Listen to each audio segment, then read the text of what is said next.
ایک علاقے میں ایک حکیم صاحب رہتے تھے اور اس حکیم صاحب کا انداز یہ ہوتا تھا کہ جیسے ہی وہ اپنے دواخانہ جانے لگتے تو اپنی بیوی سے کہتے کہ آج کے دن تمہیں جو جو چیزیں درکار ہیں وہ ایک پرچے پر لکھ کر دے دو۔ اس کی اہلیہ وہ تمام چیزیں لکھ کر ان کو وہ چٹ تھما دیتی۔ وہ جاتے اور اپنے دواخانہ پر پہنچ کر جب وہ پرچہ سامنے رکھتے تو پھر ان کے سامنے ان کی قیمتوں کو لکھ دیتے اور ٹوٹل کرنے کے بعد وہ یہ کہتے، یا اللہ میں ان اخراجات کی وجہ سے آج اس جگہ موجود ہوں اور تیری عبادت چھوڑ کر ہی اس لیے آیا ہوں کہ میرے گھر کے یہ اخراجات پورے ہوں، اور جیسے ہی یہ میری ضرورت پوری ہوگی میں اپنے اس دکان کو بند کر کے دوبارہ تیری عبادت میں مشغول ہونے کے لیے چلا جاؤں گا۔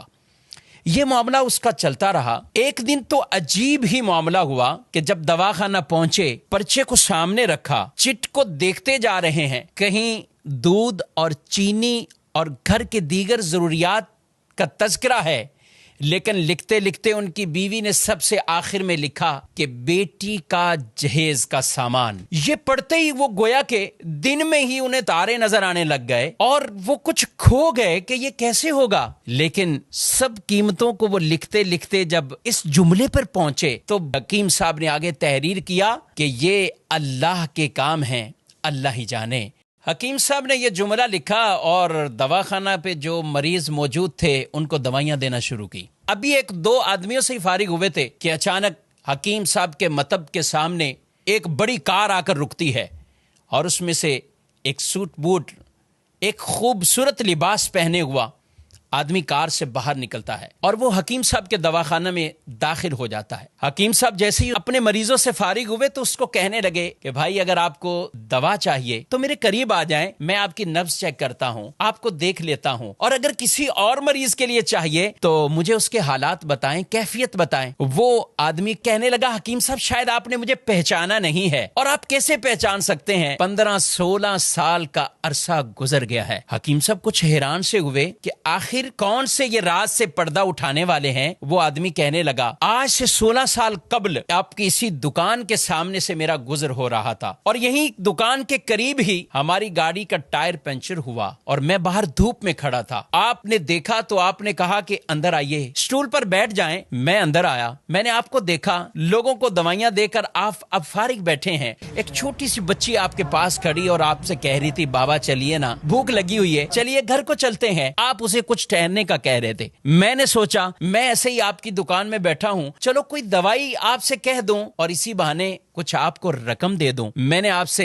کہا کہ حکیم صاحب ہماری شادی کو 6 سال ہو چکے ہیں، ہم 6 سال کے اندر ابھی تک اولاد کی نعمت سے محروم ہیں، بہت سی ادویات کا ہم نے استعمال کیا ہے، لیکن اب کچھ مایوسی سی ہو رہی ہے۔ آپ میری طرف متوجہ ہوئے اور آپ نے کہا، بھائی اللہ کی رحمت سے نا امید نہیں ہونا چاہیے، اور دیکھو یہ دوائیاں جو کچھ بھی ہے جب اللہ چاہتا ہے تو ہی شفا ملتی ہے، جب اللہ کا حکم ہوتا ہے تو ہی ان دوائیوں کے اندر وہ اثر آتا ہے۔ آپ یہ باتیں بھی کرتے جا رہے تھے اور کچھ دوائیوں کی پڑیاں بھی آپ باندھتے جا رہے تھے۔ آپ کی گفتگو ختم ہوئی تو آپ نے مجھے 2 طرح کی دوائیاں میرے کھانے کے لیے، گھر والوں کے لیے دوائی دی، اور یہ دیتے ہوئے دعا بھی دی کہ اللہ نے چاہا تو اس میں اثر ہوگا اور آپ کو اللہ اولاد کی نعمت سے نوازے گا۔ میں نے کچھ پیسے نکالے، آپ سے پیسے پوچھے اور آپ کی طرف بڑھانے لگا تو آپ نے ایک جملہ کہا کہ نہ پیسے نہیں، آج کا کھاتا کلیئر ہو چکا ہے، آج کھاتا بند ہو چکا ہے۔ میں کو سمجھا نہیں۔ قریب ہی بیٹھے ایک آدمی نے کہا، حکیم صاحب کی مراد یہ ہے کہ حکیم صاحب جب گھر سے آتے ہیں تو آتے ہی سامنے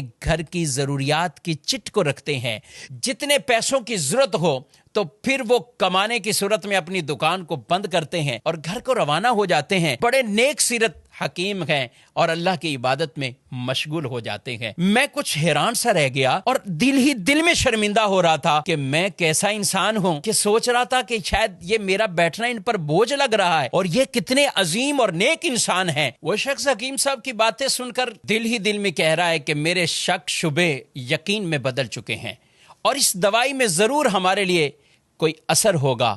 اور اللہ پاک اپنی رحمت سے ہمیں اولاد بھی دے گا۔ گھر جاتے ہی اپنی اہلیہ سے، بیوی سے وہ آدمی پوری کہانی کو بیان کرتا ہے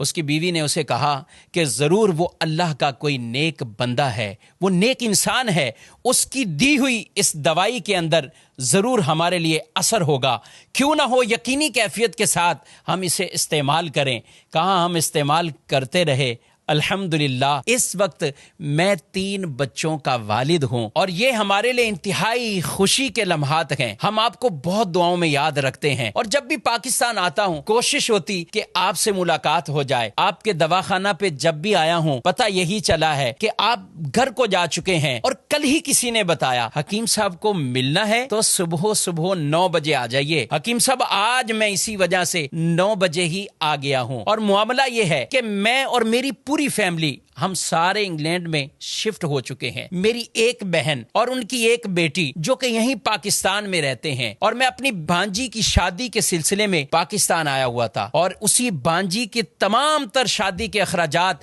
میں نے اپنے ذمہ راضی خوشی لیے تھے، اور میں اسی کی خریداری میں مصروف تھا۔ معاملہ کچھ یوں ہوا ہے کہ میں اپنی بھانجی کے ساتھ لاہور میں کبھی پاکستان کے دوسرے شہروں میں جا رہا تھا، سب جہیز کا سامان سب تیاری ہو چکی ہے، لیکن اسی دوران میری بھانجی کو بہت تیز بخار تھا، اور وہی بخار میری بھانجی کی موت کا سبب بنا ہے۔ میں اور میری بیوی جب آپس میں بیٹھے سامان خرید چکے ہیں، سب کچھ کر لیا ہے، اب اس سامان کا کیا جائے، تو فوراً آپ کی طرف ہمارا خیال گیا کہ جب 16 سال پہلے ہم آپ کے مطب میں آئے تھے تو ایک چھوٹی سی بچی وہ آپ کے پاس کھڑی کہہ رہی تھی بابا جان گھر چلو مجھے بھوک لگی ہے۔ تو میری بیوی نے مجھ سے کہا کیوں نہ ہو کہ ہم حکیم صاحب کا شکریہ اس انداز سے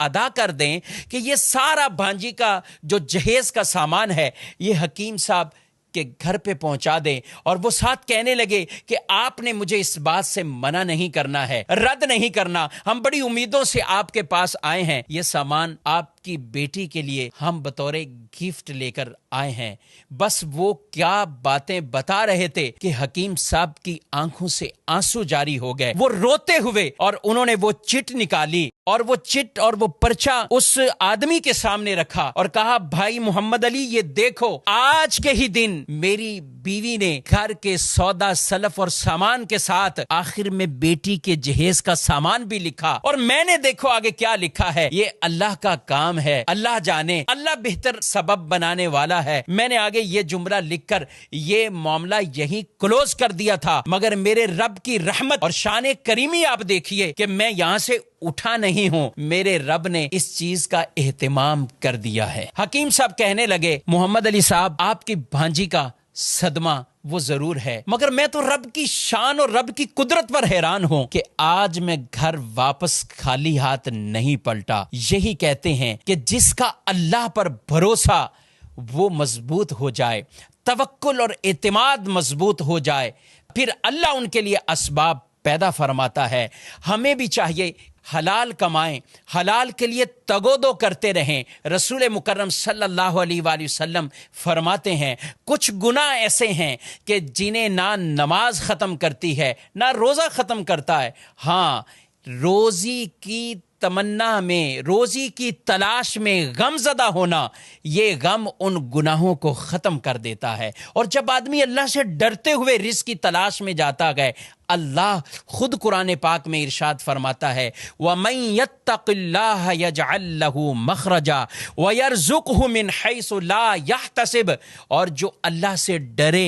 اللہ اس کے لیے راستے پیدا فرماتا ہے اور اسے وہاں سے رزق دیتا ہے جہاں سے اسے گمان بھی نہیں ہوتا۔ اللہ رب العالمین ہم سب کو ایسا توکل، ایسا بھروسہ اختیار کرنے کی توفیق عطا فرمائے۔